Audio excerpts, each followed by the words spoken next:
नमस्कार, मैं हूं आपके साथ ज्योतिका। राष्ट्र सर्वोपरि की भावना से सभी लोगों को कार्य करना चाहिए। उक्त कथन श्रीमद्भागवत कथा वाचिका माधुरी ने कहा। खबर उत्तर प्रदेश के उन्नाव जनपद के हिलौली ब्लॉक के जेरा से आ रही है।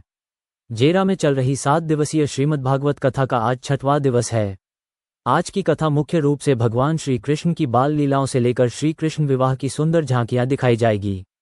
आइए देखते हैं कथा व्यास माधुरी जी ने हमारे संवाददाता से क्या कहा। भैया जी क्या नाम है? माधुरी बाल व्यास। अच्छा, मैं पूछना चाह रहा था कि यहाँ पर जो आपकी कथा चल रही है जी। ये कब से प्रारंभ हुई और कब समापन होगा? ये कथा का आज 6वां दिवस है, कल विराम दिवस है। अच्छा, कल से विराम होगा। जी। तो इस कथा का मूल मंत्र लोगों को आपने लगभग 7 दिनों में क्या देने का प्रयास किया? इस भागवत से तो लोगों को ये सीख मिलती है कि हम सदैव सत्य के पथ पर चलें, तो अच्छा कार्य करें।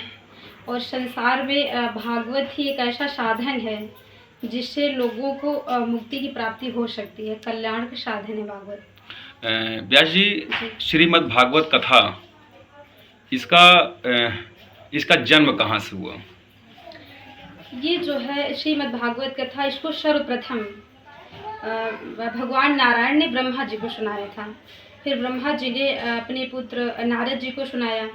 फिर नारद जी ने व्यास जी को सुनाया, जिन्होंने भागवत रची है। उसके बाद व्यास जी ने अपने पुत्र सुखदेव जी को सुनाया। फिर सुखदेव जी ने राजा परीक्षित को सुनाया। उनके द्वारा हमारी कथा पृथ्वी तक आई है, जो हम सभी लोग श्रवण करते हैं। ऐसा माना जाता है आज के जो समय चल रहा है उसमें लोगों को मानना है कि जो ये श्रीमद् भागवत कथा की जाती है उसमें मोक्ष की प्राप्ति होती है। जी। ऐसा सुना है जी। और इसकी पुष्टि हम नहीं कर सकते।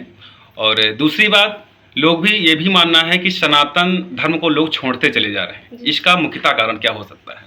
एक तरफ लोग सनातन को छोड़ रहे हैं और दूसरी तरफ श्रीमद् भागवत कथा को अपना रहे हैं। इसमें दोनों में कहीं ना कहीं अंतर क्या हो सकता है आपके हिसाब से?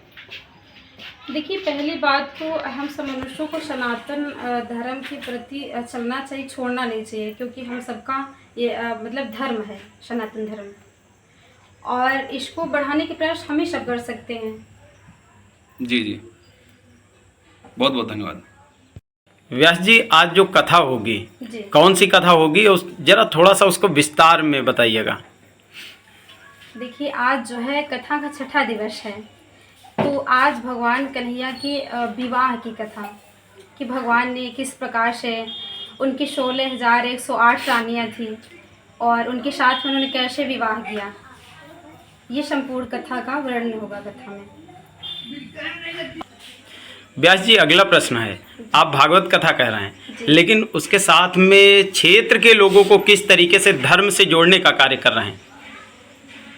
देखिए, श्रीमद् भागवत जो है वो तो हम सबको सत्य की मार्ग पर चलाने का काम करती है, कि जो कथा हो रही इससे सभी लोग जागरूक हों और अपने सनातन धर्म को जानें और अच्छे कार्य करें, सत्य के पथ पर चलें।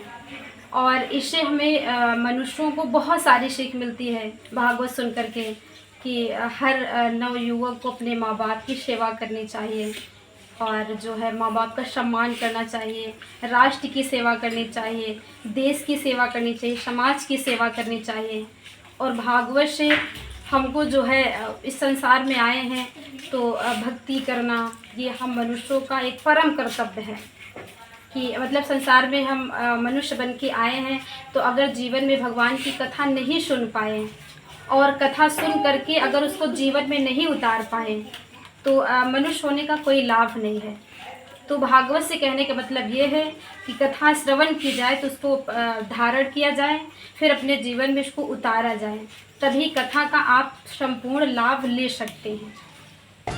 इन खबरों में बस इतना ही। बने रहिए हमारे साथ।